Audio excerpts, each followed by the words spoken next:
Ora, viva, muito boa noite, bem-vindo ao Noite Informativa, concretamente para análise.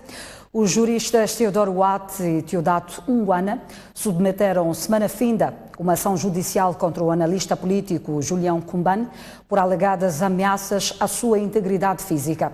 O pedido foi submetido à Procuradora-Geral da República, Beatriz Buchil. E para analisarmos este assunto, conto aqui com a presença do jurista Elísio de Souza e também do jurista Rodrigo Rocha, a quem desde já agradeço pela presença aqui no Noite Informativa. Começo por si, jurista Elísio de Souza.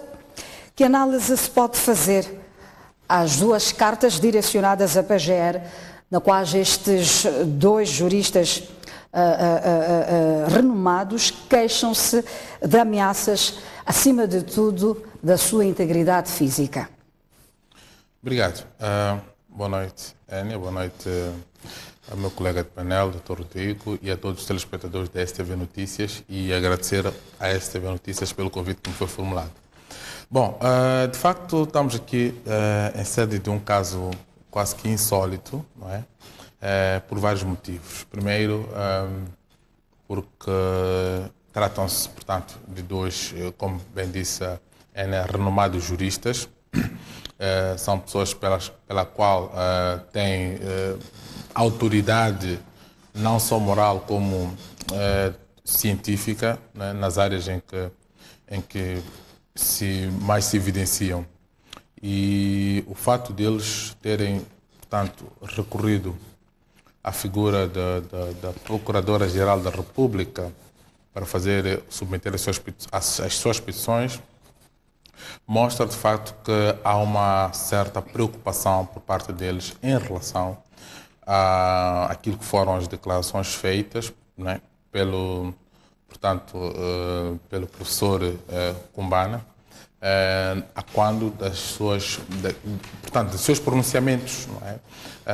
Quase que públicos, embora tenha sido em redes sociais, mas sabemos que as redes sociais são públicas. Ora, é preciso perceber primeiro, contextualizar esta questão antes mesmo de fazer uma análise puramente jurídica. Estamos a falar de uma situação em que, pelo calor daquilo que das emoções da pré-campanha e, portanto, daquilo que era a interpretação jurídica de certas decisões tomadas pela CNE, neste âmbito, portanto, haviam posições, não sei se ainda residem, mas ainda haviam posições divergentes de interpretação, da qual estes dois, portanto, juristas participaram nessa discussão pública de alguns preceitos e da qual, portanto, a CNE e o Conselho Constitucional já se pronunciaram, pelo menos em relação a alguns assuntos.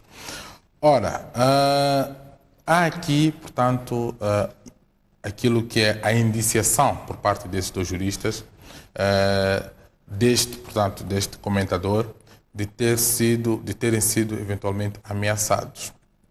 Ora bem, eu penso que essa questão da ameaça tem sempre que ver com o contexto, é preciso contextualizar.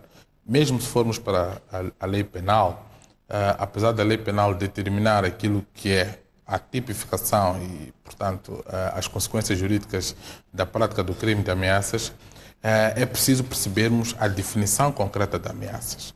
E, neste caso, me parece que, se houve ameaça, pelo menos não terá sido, eventualmente, contra estas duas figuras. Desculpa cortá-lo, Elísio de Souza. Teve acesso aos pronunciamentos do professor Julião Cumbane? Bom, não sei, o professor Julião Cumbane fez vários pronunciamentos e é típico dele fazer vários pronunciamentos diários. Tenho acompanhado estes e outros pronunciamentos. E, portanto, há penso que é datado de meados de agosto, que foi o primeiro que desencadeou, portanto, muitos outros pronunciamentos. E nesses pronunciamentos, por aquilo que eu percebi, em algum momento, portanto, faz uma espécie de uma uma presunção de uma situação que possa estar a ocorrer. E no outro momento imputa algum pensamento relativo a estes dois juristas. Mas só para nós, em algum momento, trazermos à tona a realidade, neste caso, dos fatos, eu vou pedir ao meu realizador, vou recuperar também o pivô no qual os juristas Teodoro Watt e Teodato Unguana submeteram semana finda uma ação judicial contra o analista político Julião Cumbano por alegadas ameaças à sua integridade física. O pedido, como já tínhamos dito, foi submetido à Procuradora-Geral da República, Beatriz Buxil. Tudo começa com 2 artigos de opinião e interpretação jurídica que Teodoro Watt e Teodato Unguana escreveram em torno do comunicado da CNE, divulgado a 21 de agosto último, que afastava as candidaturas de Venâncio Mondlane e a Ajudem, que tem como cabeça de lista Samora Machel Júnior, da corrida eleitoral. Os dois defendiam que houve uma espécie de exageros de interpretação nas decisões da CNE e que, em bom rigor, as 2 candidaturas deveriam ter outro destino que não fosse um afastamento. E foi também através de um artigo de opinião nas redes sociais que Julião Cumbano reagiu. Segundo Cumbano, as opiniões de Unguana e Watt são parte de uma campanha de conspiração para tomar o controle do Estado. Eis a razão por que os dois, Teodato e Teodoro, não ficarão descansados enquanto não conseguirem colocar Samora Machel Júnior Samito como edil da cidade de Maputo, para daí possivelmente o fazerem presidente da República de Moçambique, para serem eles e a Graça Machel a ditar quem tomará o controlo dos negócios do Estado moçambicano. E deixam um aviso. Se insistir demais, o qual parece estar a fazer, o Samito vai ser sacrificado penosa e precocemente, qual ocorreu com seu pai. Mais adiante, conclui. A Frelimo nunca admitiu que discentes ou pseudo-militantes das suas hostes ponham em causa as conquistas da Revolução e do povo. Não será agora que vai admitir tais atos sem consequências traumáticas para algumas famílias, incluindo a família Machel. Com base nestas ameaças, Teodato Unguana e Teodoro Watt pedem a intervenção da Procuradora-Geral da República. Porque tanto a alegada conspiração, bem como a suposta participação na mesma pelos 2 autores das opiniões jurídicas em causa, constituem tentativas de assassinato de caráter que no nosso país e em outras circunstâncias idênticas constituíram autênticos atos preparatórios da perpetração de hediondos homicídios. Tenho a honra de requerer a Vossa Excelência que, no âmbito do seu munus constitucional e legal, na prevenção e repressão da criminalidade, tome as diligências que julgar mais convenientes ao caso. Os pedidos já deram entrada no... Aí está então, pedi para que recuperássemos a peça de reportagem, que era mesmo para trazermos os fatos aqui à tona. Há aqui ou não ameaça à integridade física destes 2 juristas? Parece que não. Ameaça tanto que tal. Se tivermos que interpretar ameaça tanto que tal, diríamos provavelmente, talvez por causa da linguagem que foi dirigida ao Samito. Mas quer-me parecer que houve depois uma réplica de posts que foram-se, portanto, por parte do próprio autor, a interpretar aquelas palavras de ter o mesmo destino que o pai e ser sacrificado, porque o grande problema é essa palavra de ser sacrificado como pai. E numa primeira fase contextualizava-se através daquilo que seria a morte que ocorreu com Samora, mas depois o autor veio explicar em postos subsequentes que não era sacrifício de morte, mas era um sacrifício político no sentido de ou ser, portanto, isolado politicamente ou então haver uma situação que pudesse ser desfavorável ao Samito, portanto, a Samora Machel Júnior, politicamente. Agora, em relação aos 2 professores ou aos 2 juristas, não vejo nenhuma palavra que configura ameaça, porque o que pode haver provavelmente ou possivelmente poderia ser difamação, porque está-se a imputar um facto não é? Da qual eventualmente carece de provas, que é que esta pessoa está a tender a fazer isto ou fazer aquilo e mesmo fazendo isto está a cometer este ou aquele crime. Agora, é preciso olhar-se para estas questões, ver se de facto, primeiro, há ou não há infração criminal, porque parece-me, em certo modo, que o meio usado não me parece adequado. Uma carta dirigida à pessoa da Procuradora-Geral da República, penso que seria eventualmente excesso de zelo. Porque estamos a falar de questões, não digo que não são criminais, mas todo cidadão tem os mesmos, goza dos mesmos direitos e deveres, salvo exceções que a lei traz. Nada obsta que qualquer um, sentindo-se ofendido na sua honra, possa eventualmente recorrer à figura do próprio Procurador-Geral da República. Aliás, é por isso que a Procuradoria-Geral da República tem uma linha verde, da qual as pessoas podem fazer as denúncias diretas. Mas também, em casos normais, as questões são encaminhadas para fóruns muito mais, portanto, muito menos complexos, muito menos, portanto, burocráticos, e parece-me ser uma questão que tem mais que ver com política e uma questão muito mais interna a nível partidário. E quando é assim, penso que os primeiros caminhos que se devem observar, antes mesmo de submeter os casos à justiça, é, portanto, um debate interno partidário, de modo a poder-se, eventualmente, buscar soluções internas para depois levar o caso adiante. Claro que se pode, em algum momento, fazer uma analogia para aquilo que aconteceu com o professor Sistac, porque nós não temos boa memória daquilo que aconteceu, porque houve prenúncio, portanto, de alguma, portanto, deste tipo de situações, o prenúncio de algum mal sobre a figura do professor Sistac. Mas nós vamos ainda tocar nesse aspecto, Dr. Elísio. Antes mesmo, gostava de ouvir aqui do Rodrigo Rocha, no que podem resultar estas denúncias contra o analista político Julião Cumbano. Há possibilidade de abertura aqui de um processo? Bom, muito obrigado pelo convite. É sempre um prazer estar aqui consigo e também com o meu amigo Elísio de Sousa. E cumprimentar os telespectadores. Bom, em primeiro lugar, há um imperativo de consciência que eu tenho, que é nunca comentar pessoas, comentar factos. Mas, se calhar, se me permitir, não é querer comentar pessoas, mas é contextualizar quem são estas três figuras. Porque eu acho que é importante também que o telespectador, se calhar o menos atento, perceba quem são estas três figuras. São três figuras ligadas ao partido que está no poder. E são três figuras que, uma delas tem sido crítico e defensor quando acha que deve ser.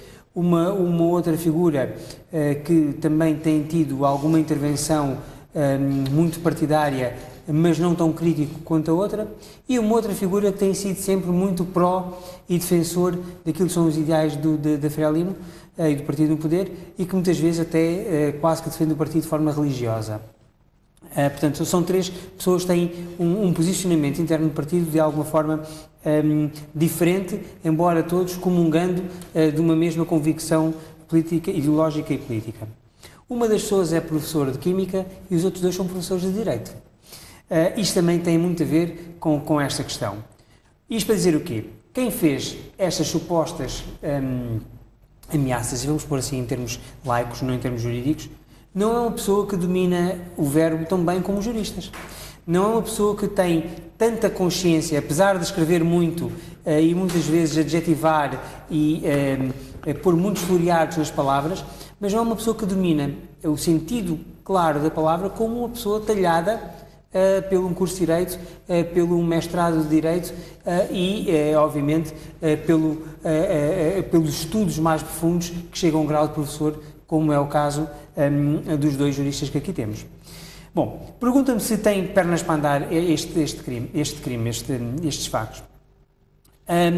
Eu tenho que me cingir àquilo que aparece nas redes sociais. Eu não conheço o processo, nem tenho como conhecer, e se eu conhecesse também não poderia comentar de forma diferente do que aquilo que aqui faço. O pedido que é feito refere qualquer coisa do género: tenho a honra de requerer a Vossa Excelência, Senhora Procuradora, no âmbito das suas funções, de defesa da Constituição, da lei e de prevenção e repressão do crime, que tome as diligências que considerar mais convenientes no caso. É este o pedido. Bom, quem se sente ameaçado não pode dizer, olha, estão aqui os factos, agora faça o que achar melhor. Tem que dizer, eu sinto-me ameaçado, quero proteção e quero proteção contra este facto. O que é que isto vem-me dizer? Quer as primeiras declarações que geraram esta reclamação, ou que geraram este posicionamento, quer como o próprio posicionamento, tem mais a ver, e aí tenho que concordar com o meu amigo Elísio de Sousa, tem mais a ver com posicionamentos políticos dentro do próprio partido. E se calhar agora ir buscando aquela adjetivação que nós fizemos no início. É que uma pessoa defende o partido por tudo e por nada, uma das outras pessoas defende o partido, mas consegue ser um bocadinho crítica, e a outra pessoa é bastante, não digo isenta, mas nem ponderada, porque isso compete a cada um saber sobre si, mas é uma pessoa que tem sido assertiva, tem tocado com o dedo na ferida cada vez que é preciso, mesmo que isso vá contra o partido. Portanto, aqui o que nós estamos a ver são posicionamentos políticos e não tanto posicionamentos em termos de um real sentido de uma ameaça. Mas não podemos esquecer aqui sim de alguns outros fatos. Não podemos esquecer de factos, a meu ver, importantes. Por coincidência, acredito eu, quero acreditar eu acredito que no momento, ou bem próximo do momento da morte do professor Gil Sistac, houve um pronunciamento bastante semelhante por parte do professor Julião Cumbano. Portanto, agora irá-se especular. Isso por ter-se pronunciado quase de igual modo, não é? Na morte do professor Gil Sistac. Houve um parecer do professor Gil Sistac que dizia como é que devia ser feita a descentralização e tal, e houve um posicionamento do professor Julião nesse sentido. Bom, mais uma vez vamos ter que olhar para aquilo que são as figuras em causa. O professor João Cumbano, é uma pessoa com quem já tive prazer de fazer painéis, assim como também com outros juristas. O professor Teodoro Watt, que é uma pessoa que eu admiro muito, a maneira como escreve, a maneira como leciona. Nunca fui seu aluno, infelizmente, fiz o curso fora, mas é uma pessoa que também muito admiro. Mas olhando para o professor Julião Cumbano, ele é uma pessoa que tem-se muito em si daquelas suas convicções políticas. E se nós olharmos para aquilo que foram as convicções políticas do passado, se calhar no momento áureo da formação do professor Julião Cumbano, quem falasse mal da Frelimo era uma blasfémia e tinha que ser atacado. Se calhar ainda no tempo do monopartidarismo. E o que é que acontece daqui? O que é que sai daqui? São resquícios desse período. São resquícios desse período onde se quer chamar a atenção pegando em coisas que podem assustar, porque antigamente a máquina da Frelimo assustava para impor aquilo que era a sua visão dos factos. Lembro-me, por exemplo, quando eu estava na escola primária, na luta continua, que se dizia, é que se não fores bom aluno, ainda vais para Cuba. Tens de ser bom aluno cá, porque senão vais para Cuba. Ou seja, aquele susto que nós apanhávamos, ou vais limpar as casas de banho. E havia sempre aquele amedrontar que era típico da altura da Frelimo, no momento do monopartidarismo. E aquilo que eu acho neste momento é que nós estamos a sentir esse resquício. Mais uma vez, olhando para a sua pergunta, se vai gerar caso criminal ou não, eu acredito que aqui não foi pedido dar espaço para mangas para a Sra. Procuradora fazer aquilo que achar que é pertinente, porque aquilo que disse é tome as diligências que julgar necessárias ao caso. Se a Procuradora-Geral da República tiver esta visão que eu tenho, em que isto é uma trica política, não vai fazer nada. Se achar que existem indícios que realmente podem justificar a preocupação legítima por parte das pessoas que estão ofendidas, aí ela não pode achar, ou não pode achar o que é mais conveniente, tem que atuar. Portanto, agora, depende muito da percepção com que a própria Procuradoria-Geral da República vai ficar quando olhar para este processo, quando analisar os factos todos, e provavelmente vai ter que convidar as partes para sentarem e para pedir um esclarecimento sobre estes ditos e não ditos. Pois muito bem, Elísio de Sousa, estamos numa fase um pouco tanto quanto delicada. Estamos a aproximar as eleições autárquicas, não é? De outubro. E mesmo assim eu continuo a insistir. O fato do analista Julião Cumbano ter-se pronunciado quase de igual modo antes mesmo da morte do professor Gil Sistac, não será bastante para acusá-lo de algo? Bom, se formos rigorosamente técnicos, de maneira alguma, porque... O que chama de sermos rigorosamente técnicos. Exato. É exatamente olhar para aquilo que a lei determina como indícios para a perpetração de um crime e, portanto, tomar medidas portanto, sancionatórias por via de uma investigação. Ora bem, é preciso perceber primeiro onde é que começa o processo que tecnicamente designa-se por iter criminis, que é o processo criminal. O iter criminis, na nossa lei, inicia com atos preparatórios.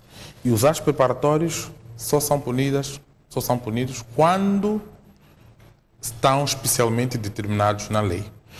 E, mesmo estando, para qualquer caso, estando determinado na lei que isto é um ato preparatório, é preciso percebermos qual é a definição técnica de atos preparatórios. O ato preparatório tem que ser ato que vem depois do pensamento criminoso. É tecnicamente chamado pela anuda cogitatio. A nuda cogitatio em Moçambique não é facto criminoso, o mero pensamento. Ninguém pode ser incriminado por pensamentos criminosos. Os pensamentos criminosos só podem ser computados como um pecado, podem ser imorais. Houve ou não excesso ou exagero de excesso de linguagem? Exato, e estou aí por aí mesmo. Então... Já estamos a ter uma aula aqui. Depois... Exato, obrigado. Mas é o seguinte, na verdade, eu penso que, e como bem, portanto, lembrou o Dr. Rocha, não devemos necessariamente comentar pessoas, mas por uma questão de esclarecimento, talvez importa referir aos factos, que é o seguinte. Penso que das passagens mais, portanto, não diria gritantes, mas a passagem que mais chama a atenção naquele post que estamos aqui a analisar é o fato de se ter dito que poderá ser sacrificado como foi sacrificado uma outra pessoa. Ora, a palavra sacrificar é uma palavra ambígua, não é? Portanto, não nos dá uma certeza de uma definição. Uma coisa é dizer, pode ser morto como foi morto seu pai. Isto é diferente. Agora, outra coisa é sacrificado. Segundo, é preciso perceber que o professor Cumbana não está a falar em nome de partido nenhum. Apesar de ser membro, portanto, um militante da Frelimo, em nenhum momento ele assumiu, e nem sequer a Frelimo também assumiu, que ele estivesse a falar em nome de partido. Logo, tem que ser descartada a hipótese de qualquer ligação desse género. E é preciso também perceber que, para que haja, portanto, uma ação contundente por parte do Ministério Público, que é o detentor da ação penal, é preciso que tenham factos concretos. Claro que há situações de, portanto, factos quase naquilo que é na quase execução, não é? Ou na pendência da execução. Mas isto não tem que ver com a mera expressão de alguma situação. Uma coisa é computar como ameaça. Sim, se tivermos computar como ameaça e interpretarmos a palavra sacrificar como matar, aí teria que ser necessariamente ameaça. Mas como, portanto, por aquilo que eu li dos posts e da explicação feita pelo próprio autor, acabou, portanto, desmistificando este termo, explicando o contexto da palavra sacrifício. E a Procuradoria-Geral da República, na qualidade, mais uma vez digo, de detentor da ação penal, tem que se apegar a factos concretos. E o facto concreto, e porque a ação criminosa tem que ser vista de forma individual e não por presunção ou por indução, então, isto por causa das questões rigorosas da lei penal. E é preciso lembrar o seguinte, Maló, que no direito nós temos um princípio, é um princípio fundamental e muito respeitado, que é o princípio da mínima intervenção da ação penal. significa que a Procuradoria não deve se imiscuir em toda e qualquer relação social, desde que não seja, a não ser que seja de relevância criminal. E se de facto não se encontra até que, portanto, cometido qualquer crime, para mim a intervenção da Procuradoria-Geral da República seria uma intervenção, portanto, infeliz. É verdade que tem a Procuradoria-Geral da República a prerrogativa de pegar na informação, portanto, juntá-la no arquivo, não digo para arquivar, mas juntá-la, portanto, ou numa pasta em que vai compilando muito tipo de informação para que depois pegar toda aquela informação e transformar num processo criminal.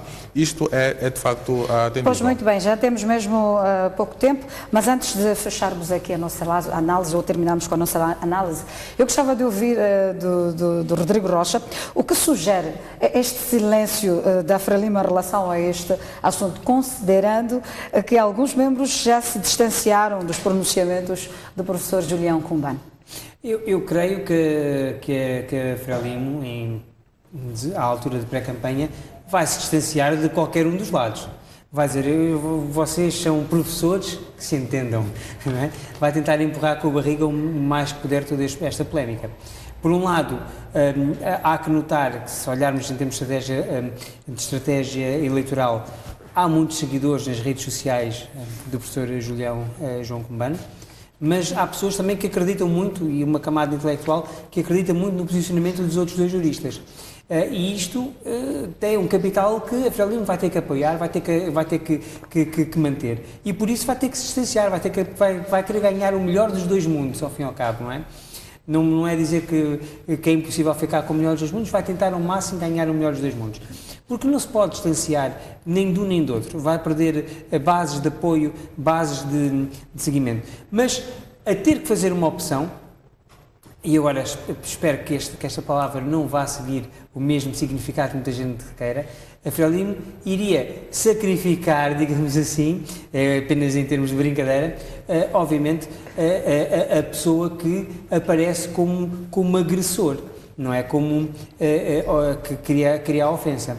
Mas ainda assim, acredito que, em termos de apoio, simplesmente a Frelimo, e isso seria um posicionamento se calhar o mais ortodoxo nestas alturas, era o simples afastamento de todo o barulho. Estamos em período eleitoral, não se pode ligar a imagem de nenhum dos candidatos a esta guerra, e neste momento qualquer posicionamento que qualquer partido tenha, não falo apenas da Frelimo, falo de qualquer partido, que qualquer partido tenha sobre qualquer assunto polémico, pode criar algum ruído em algum momento? Vai criar anticorpos no momento das eleições. Isso é garantido.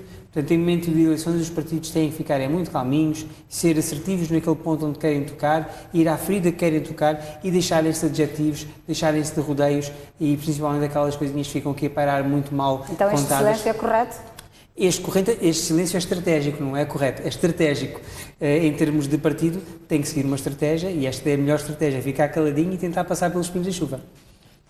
Pois muito bem, obrigada Elísio de Sousa, obrigada também ao Rodrigo Rocha por ter-nos ajudado então a entendermos um pouco deste assunto, que é então um assunto que é polémico, não é? Podemos assim dizer, está estampado nas redes sociais. Nós